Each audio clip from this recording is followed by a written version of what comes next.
இந்நிகழ்ச்சியை நம் தமிழ்தாய் வாழ்த்து பாடலுடன் அவர்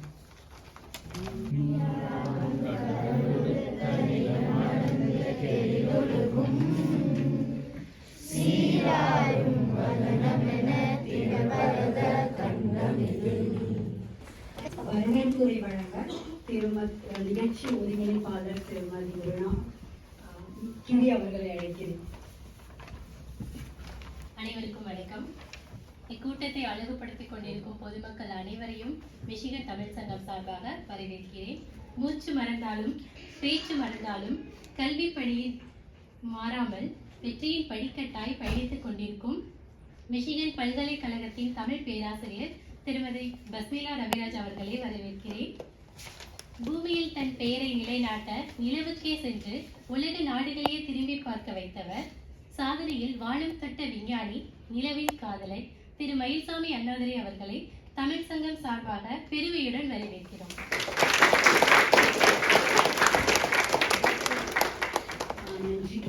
செயற்குழு தலைவரின் உரை. அனைவருக்கும் வணக்கம். நம்முடைய செயற்குழுவின் சார்பாக எத்தனையோ நிகழ்ச்சிகளை நாம் ஒருங்கிணைத்திருக்கிறோம்.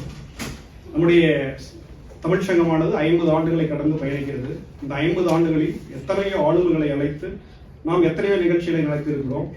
இருந்தாலும் கூட இன்றைய நிகழ்ச்சி சற்று சிறப்பானது ஒரு நிகழ்ச்சி. திட்டமிட்டு நடத்தும் நிகழ்ச்சி தரும் மகிழ்ச்சியை விட திடீரென்று சில நேரங்களில் நடக்கும் அதிசயம் சற்று மகிழ்ச்சியும் பலனும் அதிகம். அந்த நிகழ்ச்சி தான் இன்றைக்கு இங்கே நடந்தேறிக் கொண்டிருக்கிறது. நாம் திடீரென்று 2 நாட்களில் ஏற்பாடு செய்த நிகழ்ச்சி. நாம் திட்டமிட்டதை விட, நாம் எதிர்பார்த்ததை விட அதிக மக்கள் பதிவு செய்து இந்த நிகழ்ச்சிக்கு வருகை புரிந்திருக்கிறார்கள்.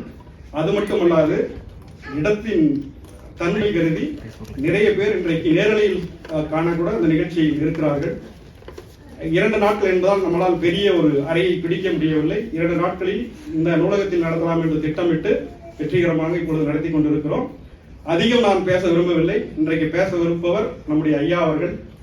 நாம் இந்த செயற்குழுவில் இதுவரை 3 நிகழ்ச்சிகளை நடத்தியிருக்கிறோம். இந்த நிகழ்ச்சி அடுத்த 2 ஆண்டுகளுக்கு பேசக்கூடிய ஒரு நிகழ்ச்சியாக இருக்க போகிறது என்பதில் எந்த மாற்றமும் இல்லை. ஐயா மயில்சாமி அண்ணாதுரை அவர்கள் இந்தியாவை உலக அரங்கில் முதலில் நிறுத்தியவர். அது மட்டுமல்லாது நாம் பேசும் மொழியாம், நாம் பிறந்த மண்ணில் பிறந்த தமிழர் என்பதில் தனி சிறப்பு. இன்றைக்கு நம்மிடையே இருக்கிறார் என்பதில் நமக்கெல்லாம் சிறப்பு, பெருமை. இனி நம்முடைய அன்பு குழந்தைகள், நீங்கள் கேட்கவிருக்கும் கேள்விகளை நம்முடைய அறிவியல் அறிஞரிடம் கேட்கலாம். அவர் உங்களுக்கு பதிலளிப்பார். அதை தம் வாழ்வில் அந்த கருத்துக்களை உங்கள் வாழ்வில் குறிக்கோளாக கொண்டு எதிர்காலத்தில் நீங்கள் வெற்றி பெற தமிழ்ச்சங்கத்தின் சார்பாக எனது வாழ்த்துக்கள். இனி ஐயாவின் நேரம். ஐயா அவர்கள் பேசுவார். அதற்கு முன்பாக செயற்குழுவின் சார்பாக ஐயா அவர்களுக்கு சிறப்பு மலர்குத்தை வழங்க சிறப்பு மலர்க செயற்குழு உறுப்பினர்களை நான் கூட அழைக்கிறேன்.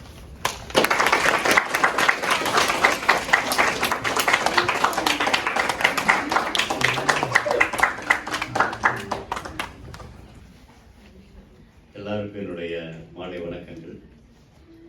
தமிழால் இணைந்திருக்கிறோம் நினைக்கிறேன். தமிழ் நம்மை இணைத்திருக்கிறது. அந்த வகையில் இன்றைக்கு இந்த பொன்மாலை பொழுதுல உங்களுடன் அளவலாக ஒரு வாய்ப்பு கிடைச்சது. குறுகிய கால அவகாசத்தில் தான் தெரிஞ்சாலும் கூட நிறைவாக இந்த அறையும் நிறைவாக இருக்கு. வெளியிருந்து பார்ப்பாங்கன்னு நினைக்கிறேன். அப்படி இருக்கும்போது இந்த இடத்துல கடந்த சில நாட்களாக அமெரிக்காவினுடைய பல இடங்களுக்கு போயிட்டு வந்துட்டு இருக்கேன். அப்போது எனக்கு தெரிஞ்சது, அதாவது தமிழ் பள்ளிக்கூடங்களில் நம்மளுடைய குழந்தைகள் படிக்கிறது, அதோட ஆர்வம் இதெல்லாம் மிக சிறப்பாக நான் பார்க்க பார்க்குறேன். ஏன்னா தாய்மண்ணில் இல்லாதது தாயகம் விட்டு வந்த இந்த இடத்துலையும் கூட அந்த உணர்வு இருக்கிறது ரொம்ப மகிழ்ச்சியாக இருக்குது. இதை நல்லா எடுத்துகிட்டு போங்க. ஏன்னா நம்முடைய அடுத்த தலைமுறை, அதாவது மொழி அப்படிங்கிறத மனுஷனுக்கான ஒரு ஆதாரமாக வந்தது. எவ்வளோ உயிர்கள் இருந்தாலும் கூட அந்த மொழி மட்டும்தான் மனிதனை மேலே மேலே மேலே உயர்த்துவதற்கு காரணமாக இருந்துச்சு. ஒருத்தர் தெரிஞ்சிட்டாங்கன்னா அதை அந்த சமுதாயத்துக்கே கொண்டு போய் சேர்ப்பதற்கு மொழி ஒரு முக்கியமான கண்டுபிடிப்பாக இருந்து நினைக்கிறேன். அதிலும் அந்த மொழி நம்முடைய தாய்மொழியான தமிழ் மொழிகளுக்கெல்லாம் தாய்மொழியாக நம்ம சொல்லுவாங்க. அது நம்முடைய தாய்மொழியாக இருப்பது நம்முடைய வரம் அப்படின்னு சொல்லுவேன். அந்த வரம் நம்மளுக்கு கிடைச்சிருக்கு. அதை வந்து எதுவுமே வந்து நம்ம என்ன சம்பாதிச்சாலும் முடிஞ்ச அளவுக்கு நம்முடைய அடுத்த தலைமுறைக்கு அதை கடத்தணும் அப்படின்னு நினைக்கக்கூடியவர்கள் நாம. அதுவும் முக்கியமாக நமக்கு கிடைச்ச இந்த மொழி, அதையும் கண்டிப்பாக அடுத்த தலைமுறைக்கு எடுத்து கொண்டு போய் சேர்க்க வேண்டியது நம்முடைய கடமை. ஏன்னா இந்த வேர் ஓடிட்டே இருக்கும். அந்த வேர் போக போகத்தான் அந்த விருட்சம் பெருசாக வந்துட்டு இருக்கும். அந்த வேருக்கும் விருட்சத்துக்கு இடையில எங்கேயும் தடைப்பட்டுச்சுன்னா அது வேருக்கும் நல்லதில்லை, விருட்சத்தினுடைய அந்த மலர்களுக்கும் கனிகளுக்கும் கூட நல்லதில்லை. அந்த வகையில் செழிப்பாக போகணும் அப்படின்னா கண்டிப்பாக நம்முடைய மொழி அப்படிங்கிற ஆதாரம் சிறப்பாக இருக்கணும். அதை முழுக்க அனுபவத்தை உணர்ந்தவன்னா அதைத்தான் நான் சொல்ல முயற்சி பண்ணுறேன். என்ன அமெரிக்கா முதல் நிலவில் அழகியிருக்கலாம், அமெரிக்கர்கள் ரஷ்யாவும் போயிருக்கலாம், அங்கிருந்து என்னென்ன கருத்து வந்தாலும் கூட அவர்கள் நிலவில் வந்து எதுவும் இல்லை விட்டு கிட்டத்தட்ட 30 வருடங்கள் கழித்து அனுப்பப்பட்ட சந்திரயானில் வந்து நாம் எப்பொருள் யார் வாய் கேட்பினும் அப்பொருள் மெய்ப்பொருள் காண்பதறிவு அப்படிங்கிற வள்ளுவனுடைய அந்த அடித்தட்டு போனதுனால தான் இன்னும் பெரிதாக வரும். அது அதனுடைய என்ன அப்படின்னு அவங்க புரிஞ்சுக்குவாங்க. அதுக்கு முன்னால் இந்த கேள்விகளும் கூட அதுக்கான விடைகளாக உருவாக்கலாம் அப்படின்னு பார்க்குறேன். இந்த வினாக்கள் மூலியமாக கூட அந்த விடைகள் நான் சொல்ல முயற்சி பண்ணலாம் அப்படிங்கிற ஒரு ஊடகமாக சொன்னாலும் அடுத்த வினாக்களுக்காக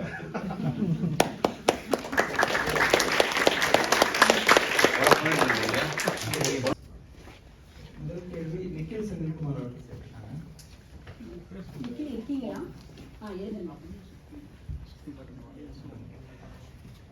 Do you have any ideas or thoughts of us going to different planets together?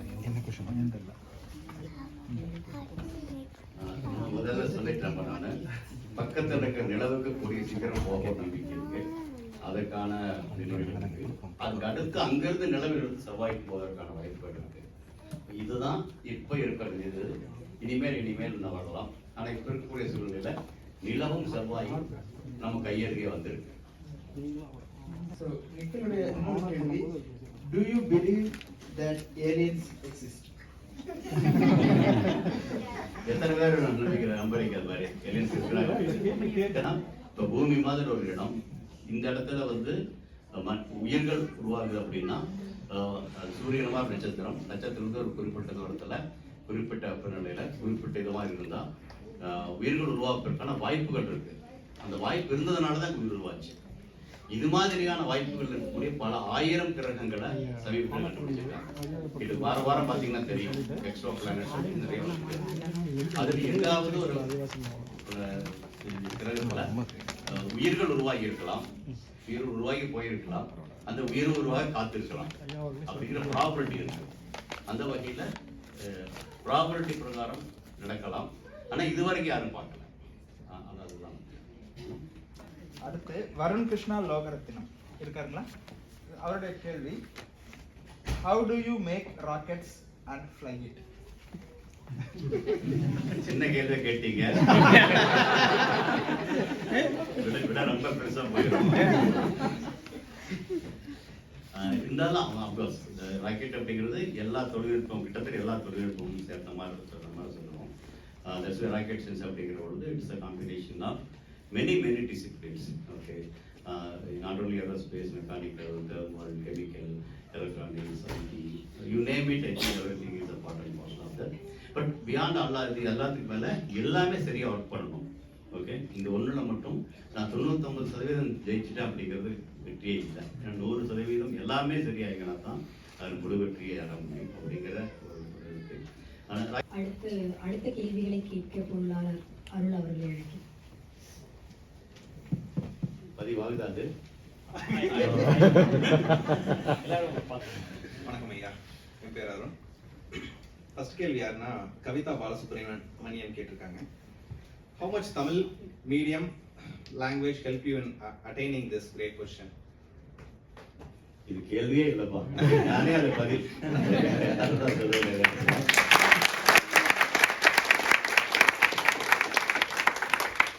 Tamil தான் என்னுடைய பலம். அது எல்லா இடத்துலையும் சொல்லியிருக்கிறேன், உறக்க சொல்லியிருக்கேன்னு சொல்லியிருக்கிறேன், அது இங்கேயும் சொல்றேன். பேசுறது. ஏன்னா எனக்கு மட்டும் இல்லை, என்னுடைய அனுபவம் என்ன அப்படின்னா, அப்பா அம்மா பேசுகிற மொழி, அந்த மொழி தான் குழந்தைக்கு இயல்பாக இருக்கும். அந்த மொழியில் அடிப்படை கல்வி அந்த மொழியில் கற்றக்கூடிய குழந்தை தாய்ப்பால் குடித்த குழந்தைக்கு எப்படி உரமாக இருக்குதோ அதே மாதிரி தாய்மொழியில் படித்த அந்த குழந்தை உரமாக இருக்கும் அப்படின்னு தமிழ் போன்ற ஒரு மொழி தாய்மொழியாக இருக்கும் இல்லையா, அது எவ்வளோ. What could have been done better with Mangalyam project? Okay, what could have been done better means அது வந்து இருக்கக்கூடிய ரிசோர்ஸஸுக்கு என்ன பண்ண முடியுமோ அது செஞ்சிருக்கோம். If resources, for example, you would have given better means we used only PSLV even though GSLV was available. Okay, we used only PSLV because I told within the budget, within that time frame, what is available with that only we use of that. அப்படி able to compare. But GSLV இருந்ததுன்னா நம்ம பக்கம் போயிடலாம். Some more science instruments would have taken. Science output could have been even still better. Okay, I think that's where I think. Otherwise, technically we reached, but scientifically whether it has given that much output as Chandrayaan 1 is a question mark. Probably that we would have been done better. You could have gone with the GSLV. கடைசி கேள்வி பார்வதி சுப்பிரமணியம். கேள்வி என்னன்னா, what are your thoughts on Chinese artificial moon? Okay, that is a one attempt of how you can make use of the solar electricity. Actually, they made even artificial sun also they made an attempt. Okay, so these are all the various ways how the nature எப்படி நமக்கு உபயோகப்படுத்திக்க முடியும் அப்படிங்கிறனுடைய வெளிப்பாடு. ஆனால் மனுஷனுக்கு இரவு பகல் இருக்கிறதுனால தான், தூக்கம் முடிப்பு இருக்கிறதுனால தான் நம்ம சரியா போயிட்டு இருக்கோம். அது ஒரு விளையாட்டா சரியா வருமானு எனக்கு தெரியல. அது ஒரு அவங்க விளையாட்டு சில சமயங்களில் விளையா போயிட்டு நமக்கு பலமாக தெரிஞ்சிருக்கிறது தான். அந்த வகையில் அவங்க செயற்கை நிலவு மட்டுமில்ல செயற்கையான சூரியனுக்கும் முயற்சி பண்ணாங்க, அது தெரியும். தேவையில்லாத விளையாட்டுன்னு நினைக்கிறேன். நன்றிங்க.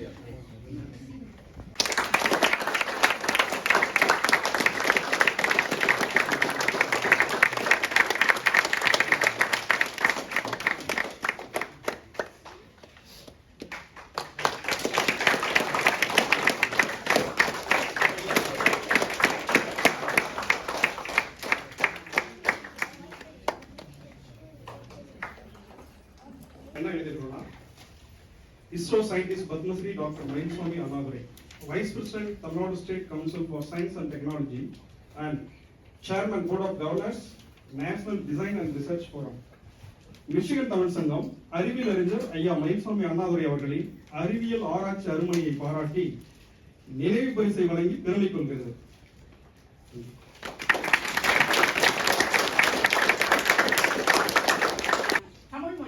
தமிழ் மொழியை பொறுத்த வரைக்கும் தமிழ் மொழி ஒரு அறிவியல் மொழி. பாரதியார் சொல்கின்றார், நாம் அறிந்த மொழிகளிலே தமிழ் மொழி போல் இல்லாத எங்கும் காணும். ஆக நாங்களும் நீங்களுமாக இணைந்து எங்களுடைய தமிழ் மொழியை மேலும் வாழ வைப்போம் என்று கூறிக்கொண்டு விடைபெறுகிறேன். இந்த இனிமையான கலந்துரையாடலுக்கு வந்திருந்து எங்களையும் எங்கள் தமிழ் சமூகத்தையும் சிறப்பித்த எங்கள் சிறப்பு விருந்தினர் பாரத திருநாட்டின் விஞ்ஞானி பத்மஸ்ரீ மயில்சாமி அண்ணாதுரை அவர்களுக்கும் சிறப்பு அழைப்பாளர் பசுமிலா அவர்களுக்கும் இந்த நிகழ்ச்சியை குறுகிய காலத்தில் திட்டமிட செயல்படுத்தி கொடுத்த எங்கள் செயற்குழு முன்னாள் செயற்குழு உறுப்பினர் அனைவர்களுக்கும் அதற்கு வந்திருந்து சிறப்பித்த அனைத்து தமிழ் நெஞ்சங்களுக்கும் எங்கள் மிச்சிகன் தமிழ்ச்சங்கத்தின் வாயிலாக நன்றியை தெரிவித்துக் கொள்கிறோம்.